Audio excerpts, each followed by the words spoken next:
요한계시록 강의 4번째 시간으로 발람의 교훈을 따르지 말라라고 하는 제목으로 말씀드리겠습니다. 소아시아에 있는 7교회에 편지하는 내용을 우리가 계속 살피고 있습니다. 오늘은 버가모 교회에 편지한 내용을 살피겠습니다. 인생을 평가하는 여러 기준이 있습니다. 한 사람을 평가할 때 그 사람의 능력이 어떠한가 평가합니다. 매우 중요하죠. 그 사람이 가진 능력에 따라 삶도 많이 달라지기 때문입니다. 그래서 이 능력을 소유하기 위해서 사람들이 애쓰고 노력을 합니다. 우리나라의 경우에는 실제로 이 능력을 내가 갖추는데 몇 등 하느냐, 그것이 참 중요한 사회입니다. 자기의 능력을 갖추는데 내가 몇 등이냐, 이것이 우리에겐 참 중요하죠. 근데 미국이나 외국의 경우를 보면 꼭 그런 것 같지는 않습니다. 개개인의 능력 참 중요한데 개인의 능력만 어찌 보면 이것보다 더 중요한 것이 있다는 것을 아는데요. 그것은 바로 관계라는 것입니다. 다른 사람과의 관계 속에서 내가 어떤 역할을 하고 있는가라고 하는 것이 참 소중하다라고 하는 것을 더 많이 강조하여 가르칩니다. 우리는 1등하는 것을 가르치죠. 자녀들에게 교육을 시킬 때, 자녀 교육을 할 때도 1등 해야 된다. 2등 해도 우리는 아쉬워요. 왜냐하면 1등을 하지 못했기 때문에. 근데 이 개인의 능력보다 더 중요한 것이 관계다. 사람들과의 관계 속에 우리가 어떻게 사느냐라고 하는 것이 때로는 능력보다 더 빛을 발하는 경우가 많더라라고 하는 것을 우리가 인생의 초기에는 발견하지 못하는데, 알지 못하는데 시간이 지날수록 우리가 깨닫게 되는 경우가 참 많습니다. 우리가 대학이나 고등학교에서 학생들이 공부를 할 때도 개인이 뭔가를 보고서를 써내고 하는 부분은 마음이 편합니다. 근데 팀 플레이를 하는, 팀 프로젝트를 진행하는 경우에는 한국 학생들은 굉장히 불편해요.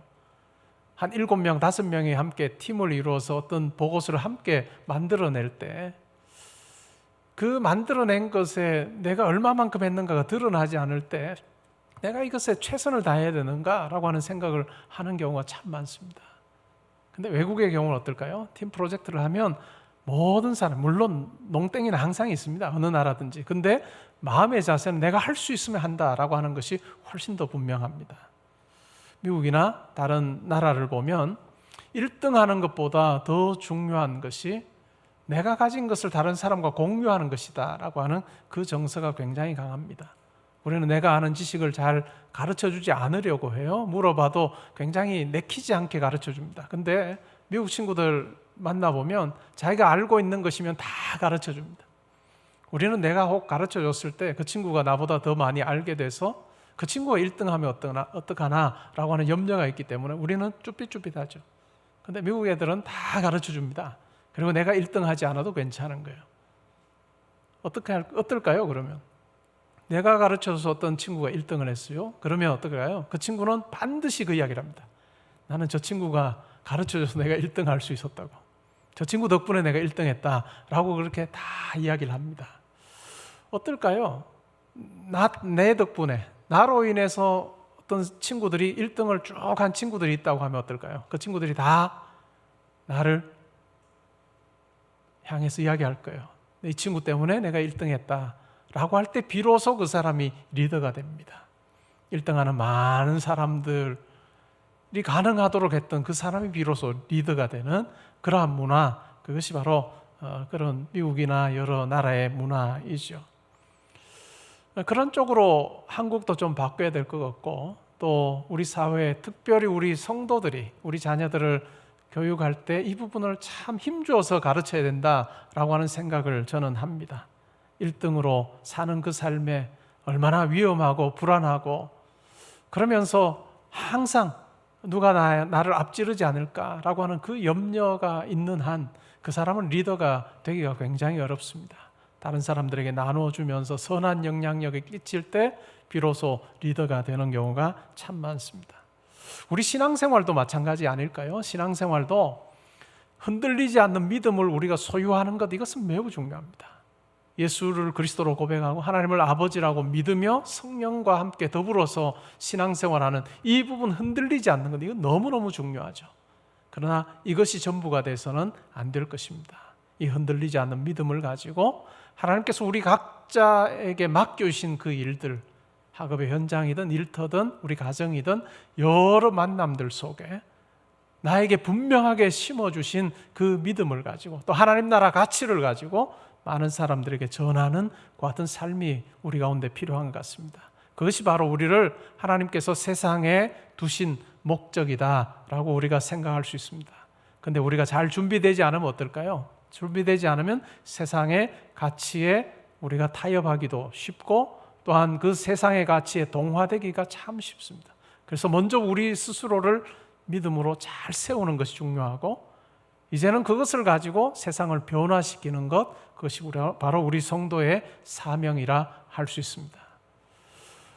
부활하신 주님께서 이 버가모 교회에 말씀하시는 내용도 바로 이와 관련된 내용이 있습니다. 한번 살펴보시면 좋을 것 같아요.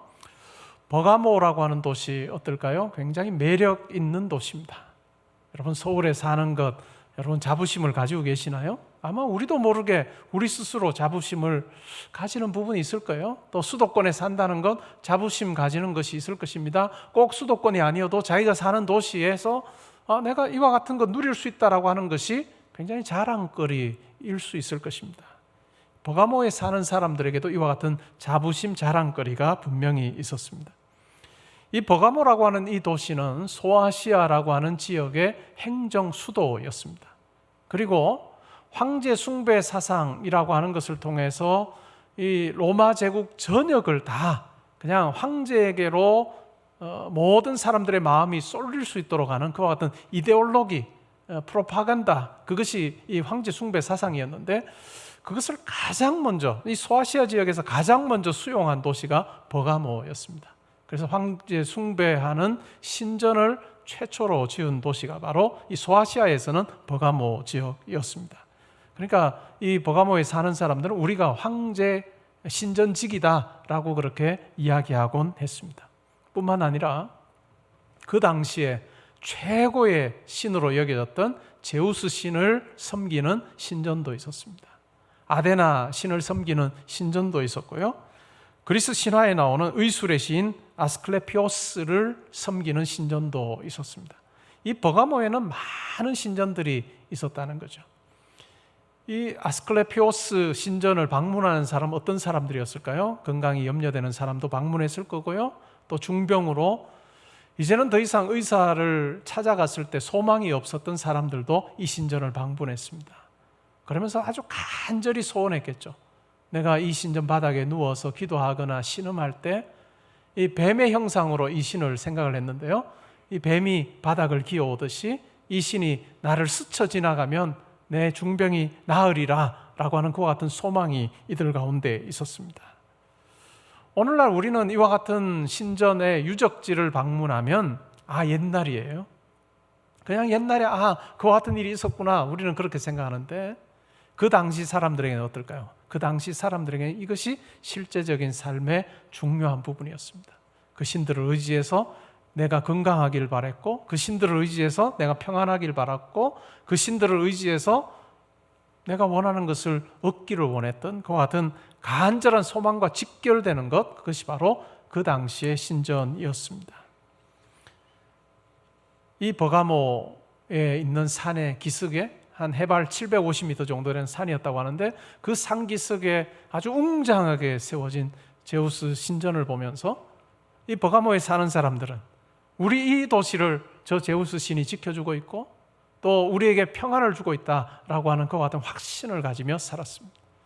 그리고 황제 숭배하는 신전을 지날 때도 팍스 로마나, 이 로마의 평화가 바로 이 황제를 통해서 우리에게 주어진다라고 하는 그와 같은 기쁨이 그들 가운데 있었습니다. 아스클레피오스 신전을 지나면서 이 신으로 말미암아 내 병이 낫고 내가 건강할 수 있다라고 하는 이 신전이라고 하는 것이 그들의 삶과 직결되어 있었습니다. 서울 인근에 사는 분들, 서울에 사는 분들, 그리고 개포동에 사는 분들은 걷거나 차를 운전하다 보면 롯데타워를 봅니다. 롯데타워를 보면서 우리가 무슨 생각을 합니까? 제 경우에는 롯데타워를 보면 오늘 날씨가 어떻겠구나 하는 것을 알아요. 아주 오늘이 쾌청하구나, 아니면 미세먼지가 있구나, 황사가 있구나, 이런 부분을 가늠하는데 그 당시 버가모의 사람들은 신전을 보면서는 뭐 그 정도의 차원이 아니고 저 신들로부터 내가 많은 것을 누리고 있다. 그렇기 때문에 내가 신에게 제사를 해야 되고 신전에서 열리게 되는 그 축제에 내가 꼭 참여해야 된다라고 하는 생각이 그들 가운데는 있었습니다. 또한 버가모의 자랑거리 중에 하나는 큰 도서관이었습니다. 그 당시에 가장 큰 도서관은 알렉산드리아에 있었고요. 두 번째로 큰 도서관이 버가모에 있었습니다. 책이 어느 정도 있었냐면 한 20만 권이 보관이 되어 있었어요. 장서 220만 권을 두고 있는 도서관, 우리가 보기에는 에게 그게 뭐 얼마나 많은 그것도 아닌데요, 이렇게 이야기할 수 있는데 그 당시를 생각해 보면 어떨까요? 그 당시에는 오늘날처럼 이렇게 대량 출판하는 것이 불가능했던 시대입니다. 파피루스 위에다가 먹으로 그냥 한자 한자 기록하는 그것이 책 만드는 과정이었고요. 또 한 책이 만들어지면 그것을 필사했습니다. 다른 사람이 베껴 적는 것, 그래서 또 하나의 책이 만들어지는, 그 책이 다시 복사돼서 한 권의 책이 만들어지는 굉장히 어려운 그와 같은 시기였습니다. 시간이 지나서는 파피루스는 잘 부서지니까 양피지나 우피지에다가, 양의 가죽에다가 손질해서 그 위에 글씨를 쓰는, 그것이 뭐 오늘날 종이와 같은 그와 같은 기능을 했는데요. 이 양피지 우피지가 만들어진 곳, 그것으로 유명한 곳이 바로 버가모였습니다. 그러니까 굉장히 자부심이 있었겠죠. 우리 이런 곳에 내가 살고 있어라고 하는 자부심이 그들 가운데 있었습니다. 이러한 여러 가지 것들 때문에 이 버가모라고 하는 도시는 소아시아의 아테네라고 하는 이름으로 불렸습니다.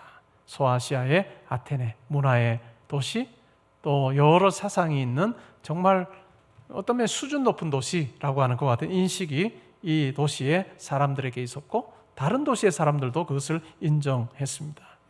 극장과 신전에서 다양한 축제가 벌어졌고요, 문화 행사가 열렸습니다. 거기에 참여하는 것, 그냥 구경꾼으로 참여하는 것, 뭐 유적으로 방문하는 이런 것이 아니라 거기에 참여하는 것이 그들에게는 특권 있는 일상이었습니다. 특권 있는 일상이었다.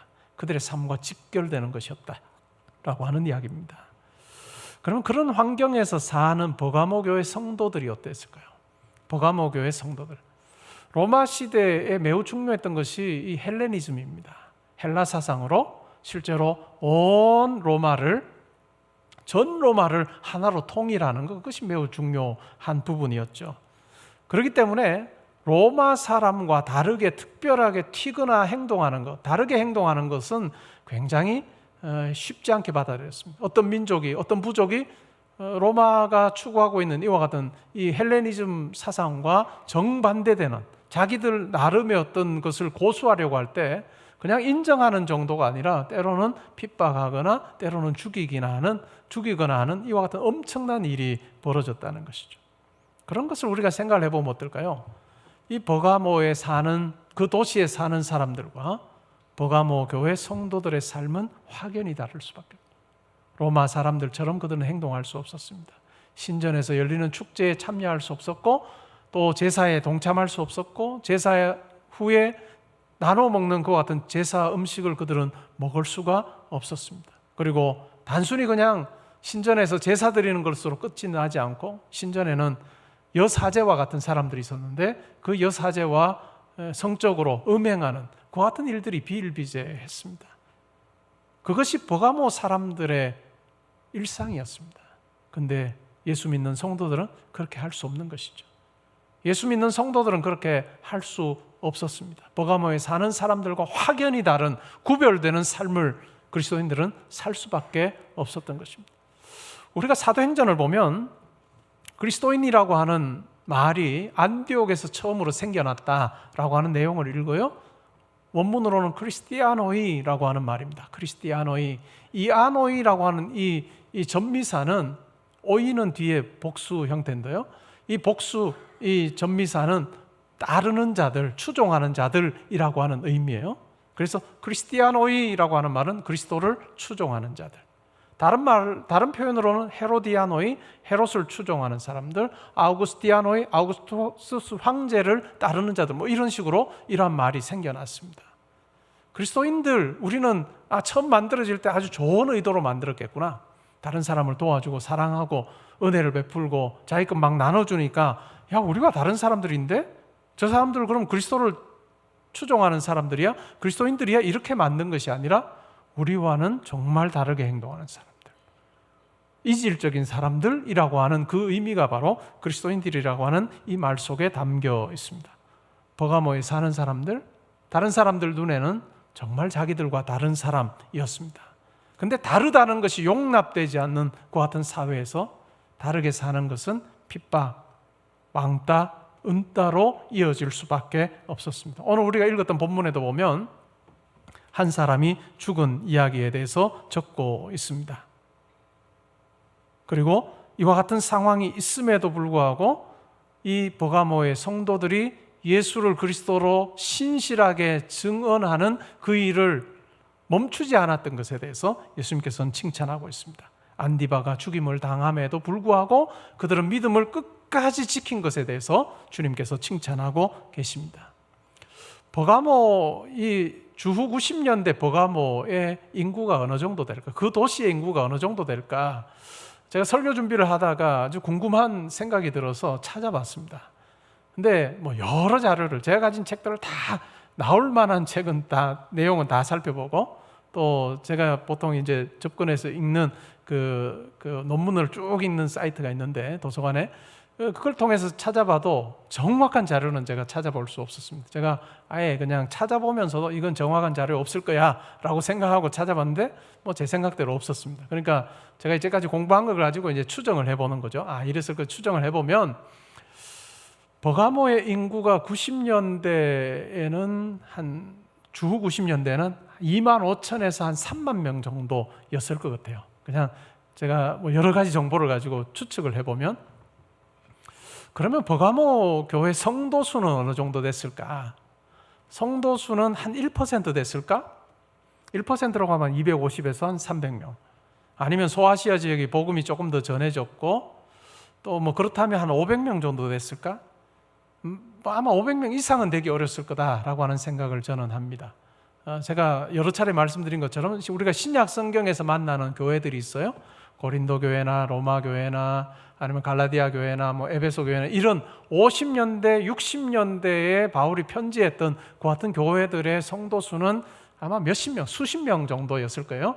많아봐야 100명, 100명 이하로 저는 보는데, 근데 한 3, 40년이 지난 후에 버가모 지역에는 그거보다 조금 더 많아서 한 250명에서 한 500명 사이였을 거다라고 하는 생각이 듭니다. 근데 어땠을까요? 한 2만 5천 명, 3만 명 정도 되는 그런 어떤 도시의 사람들의 일상과는 아주 다른 그런 삶을 사는 이 버가모 교회 성도들을 보면서 자연스럽다 이렇게 생각하진 않았던 것 같아요. 오늘날은 어떨까요? 오늘날 우리는 이 그리스도인으로 사는 것이 굉장히 어떤 면에서 굉장히 익숙한, 이 사회 사람들도 익숙하게 여기는 그와 같은 시대를 우리가 삽니다. 전 세계 인구가 78억 명 정도 되는데 기독교인 수가 24억 명 정도예요. 31% 내지 32%가 기독교인입니다. 우리 한국만 놓고 보면 어떨까요? 한국의 남한의 인구가 한 5,200만 정도 되는데 1,340만이 기독교인이에요. 그중에 개신교인이 970만입니다. 우리 교회 다니는 사람, 성당 다니는 분들 빼고 교회 다니는 사람들 비율만 해도 거의 한 19% 정도가 되는 거예요. 5명 중에 1명은 교회를 다닙니다. 그리고 우리가 어떤 것을 믿으며 어떻게 신앙생활하고 예배는 어떻게 드리고 무엇을 추구하는지를 예수 믿지 않는 사람들도 어느 정도는 알고 있는 것 같은 시대에 우리가 살고 있습니다.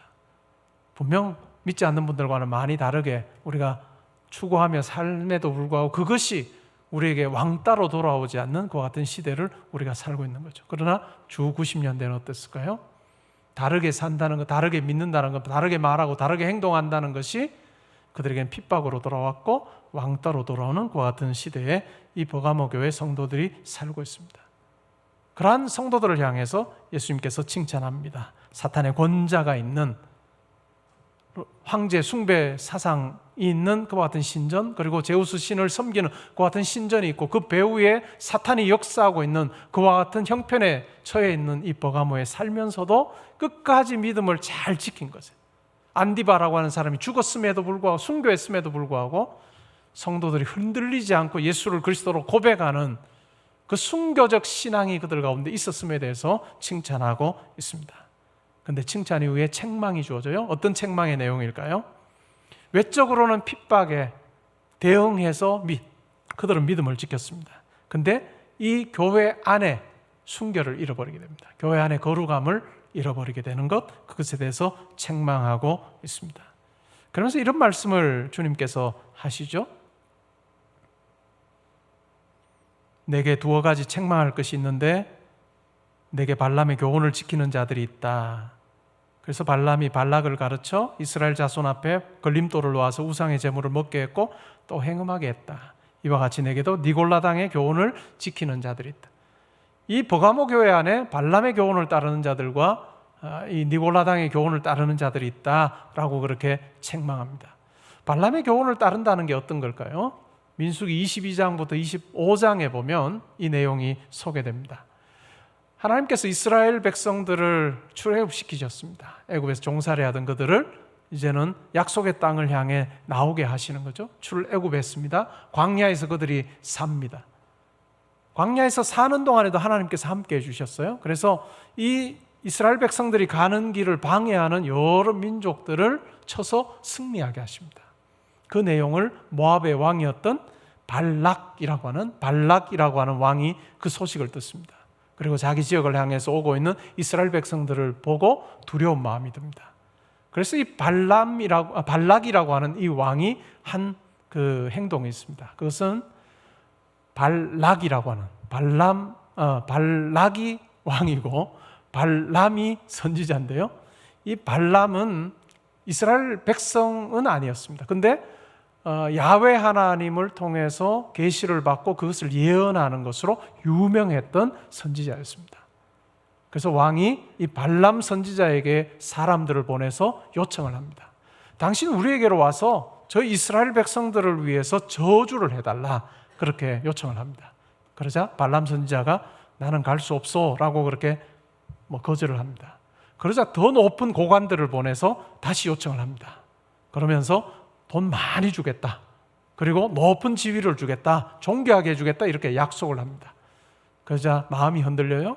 그래서 결국은 이 발락 왕에게로 갑니다. 그러면서 단서를 붙입니다. 내가 가긴 가나 그러나 하나님께서 시키시는 대로 내가 할 수밖에 없다라고, 그렇게 어떻게 보면 선지자로서의 최소한의 어떤 양심을 그렇게 표현한 것 같아요. 왕이 이스라엘 백성들을 보여줍니다. 근데 보여주면서 저주를 해달라라고 그렇게 요청을 하는데 이 발람 선지자의 입에서는 저주가 아니라 축복이 나오는 거예요. 저주해 주기를 원했는데 축복이 나오니까 왕은 이제 당신하고 우리하고는 끝이야 라고 하는 그런 어떤 의사를 표현합니다.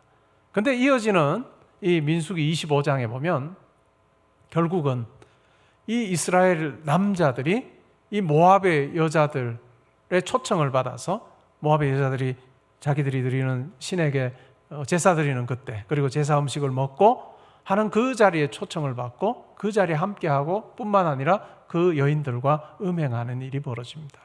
그런데 이 일이 누구의 꾀인가라고 하는 것을 이 민수기에서는 발람의 꾀였다.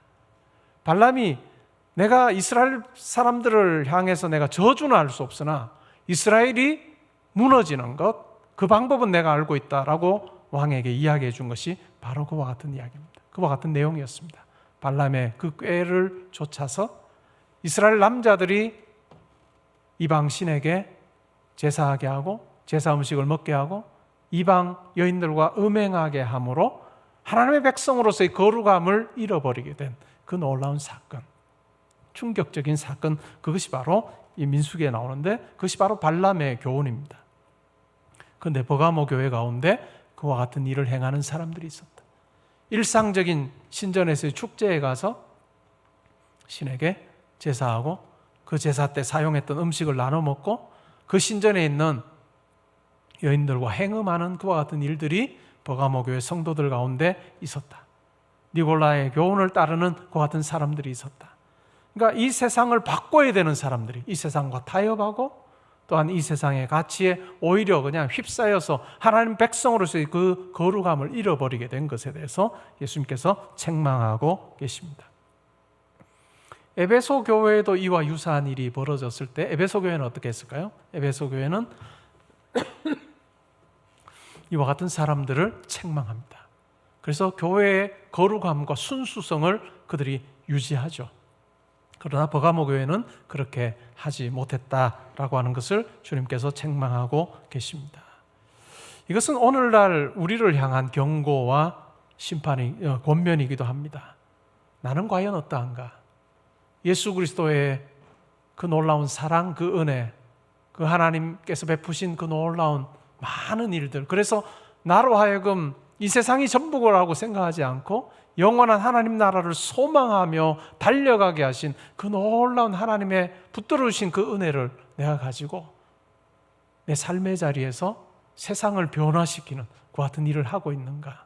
아니면 내 삶의 자리에서 세상과 짝하여서 세상과 결혼하여서 세상의 가치가 내 가치가 되고 내 인생의 목적이 되는 그런 어떤 물질이, 명예가, 아니면 건강이 주님보다 더 중요한 것으로 여겨져서 혹시 내가 살고 있지 않은가 한번 우리가 생각해 볼 필요가 있습니다. 나는 버가모 교회 성도들 중에 일부 어떤 성도들처럼 나는 세상과 동화되어 타협하여 살고 있지 않은가 한번 살펴보면 좋겠습니다. 주님께서는 버가모 교회 성도들을 향해서 회개하라, 돌이켜야 된다라고 그렇게 이 흐트러진 가치가 다시 분명하게 세워지고 일상이 회복되기를 주님께서는 지금 요구하고 계십니다. 그래서 순종하여 이기는 자들에게는 값주었던 만나를 주실 것이고 또 흰 돌 위에 새 이름을 적어주실 거다라고 하는 약속을 주십니다. 하나님과 누리게 되는 이 영생, 정말로 하나님께서 허락하시는 이 세상이 줄 수 없는 이 영광스러운 식탁의 자리로의 초대를 우리에게 이야기해 줍니다. 구원의 한 모습이지요. 그 당시에 버가모에 사는 사람들, 동업조합에서 잔치를 배설할 때 그들은 흰 돌을 가지고 입장을 했습니다. 그래, 흰 돌을 가지고 입장할 수 있었어요. 흰 돌을 보여주면 입장을 시켜줬습니다. 그런데 그 자리 사모하며, 그 잔치 자리 사모하며 나아가서 세상과 동화되는 것이 아니라 예수 그리스도께서 주시는 흰 돌 위에 또한 그리스도인으로서 아름다운 정체성과 하나님께서 베푸신 그 은혜가 담겨있는 그 놀라운 그 약속들을 붙들고 하나님께서 허락하시는 하늘의 만나와 같은 하늘 양식을 누리는 삶, 그것이 바로 성도에게 약속되었다라고 주님께서는 말씀하고 계십니다. 예수 그리스도께서 오셔서 재림하신 후에 하나님 나라가 완성된 후에 우리의 삶의 한 면이 바로 주님으로부터 공급되는 그와 같은 영광스러운 식탁의 교제가 있을 거다라고 하는 것을 말씀은 이야기해 주고 있습니다. 그러면 우리가 그때 가서야 이와 같은 영광스러운 식탁의 교제를 누릴 수 있을까요? 아니에요. 우리의 예배 자리에서 하늘 양식인 만나를 우리에게 부어주심으로, 또 우리의 기도의 자리에서 내 힘과 능력으로 이 세상의 가치에 맞설 수 없음을 우리가 고백하며 하나님 저에게 지혜 주시고 능력 주시기를 원합니다 간구하며 나아갈 때 우리 가운데 능력 부어주시고 지혜 주시는 하나님을 만나서 이 세상의 가치가 아니라 하나님 나라 가치를 가지고 살게 하시는 그 영광스러운 자리, 그 하늘 식탁, 그 모형이 바로 우리 일상의 삶이라는 것, 우리의 예배의 자리라는 것 우리가 기억하면 좋을 것 같습니다. 20세기 초반에 독특한 선교사들이 있었습니다. 그들은 선교지로 갈 때 편도 티켓을 끊어서 갔습니다. 주로 배를 타고 갔겠죠. 몇 달 걸려서 배 타고 먼 곳으로 가곤 했는데 편도 티켓만 끊었습니다. 그리고 많은 사람들이 여행할 때는 그냥 짐 가방에 쓸 것을 다 담아서 갔는데 이들은 짐 가방 대신에 그들이 죽어 묻히게 될 관을 들고 갔습니다. 선교지로 향하면서 편도 티켓에 자기가 죽으면 들어가게 될 관을 가지고 그들은 갔습니다. 어떤 마음이었을까요? 나 그곳에 가서 복음 전하다 죽는다. 복음 전하다 내가 죽으리라 라고 하는 순교의 어떤 정신으로 그들은 선교지를 향해 출발했습니다. 그 중에 피터 밀런이라고 하는 선교사가 있었습니다. 그는 남태평양의 뉴 헤브리디스 제도에 있는 한 부족에게로 복음 전하러 가려고 했습니다. 복음 전하러 갔습니다. 근데 그 부족은 악명이 굉장히 높았는데 예수 그리스도의 복음을 전하러 온 많은 선교사들을 그들은 다 죽였습니다. 그 사실을 알고도 이 피터 밀런이라고 하는 선교사는 관에다가 편도 티켓을 가지고 그 부족에로 갔습니다. 하나님의 은혜와 섭리 가운데서 이 밀런 선교사는 순교하지 않았습니다. 죽임을 당하지 않고 50년 동안 그 부족들에게 복음을 전하다가 자연스럽게 세상을 떠났습니다. 이 밀런 선교사가 죽고 나서 무덤을 이 부족 사람들이 만들어줬고 묘비를 세웠습니다. 그리고 묘비에 이런 내용을 담았습니다. 그가 왔을 때는 빛이 없었다. 그가 떠났을 때는 어둠이 없었다. 밀런 선교사가 자기들에게 오기 전까지는, 그리고 왔을 때는 빛이라곤 그리스도를 아는 지식도 없고 하나님을 섬기는 그런 아무것도 없었다는 것을 고백합니다. 그러나 그가 떠났을 때는, 50년 사역하고 떠났을 때는 더 이상 이제는 어둠이 없는 곳으로 바뀌었다라고 하는 놀라운 그 같은 내용을 적었습니다. 이것이 우리의 사명일 것입니다. 하나님께서 우리를 이 땅에 세우시고 예수를 그리스도로 고백하고 하나님을 아버지라고 믿으며 성령의 능력과 지혜 안에서 우리로 하여금 살게 하신 목적이 있다면, 시시껄렁한 이 세상의 가치인 물질이나 명예나 건강이나 쾌락, 그것이 우리 인생의 목적이 되지 아니하고 영원한 하나님 나라를 우리 마음에 품고 또 그 놀라운 가치를 많은 사람들에게 전하고, 아직까지 예수를 알지 못해서 어두운 곳에 우리가 서 있으므로 빛이 비치는, 이 세상을 변화시키는 그 같은 사명을 우리에게 하나님께서 맡겨주셨다는 것 기억하면 좋겠습니다. 여러분 각자의 그 자리가 어둠이었던 그곳에 여러분이 감으로 빛이 비치는, 그래서 어둠이 하나도 존재하지 않는 하나님의 통치가 있는 그 같은 아름다운 것이 된다면 하나님께서 우리를 보시며 기뻐하실 것이고, 또한 우리를 통해서 하나님 나라를 보게 된 많은 사람들이 인생에서 가장 큰 선물을 얻었노라 고백하는 그 같은 아름다운 고백이 있는 삶이 되리라 믿습니다. 또 한 주간은 우리에게 하나님께 선물로 주십니다. 이 한 주간에 우리의 삶이 이 세상 가치를 분주하게 좇으며 살아가는 그 같은 삶이 되지 않고 영원한 하나님 나라 가치로 하나님을 드러내는 신실한 증인의 삶을 사는 저와 여러분 되시기를 주님의 이름으로 축복합니다.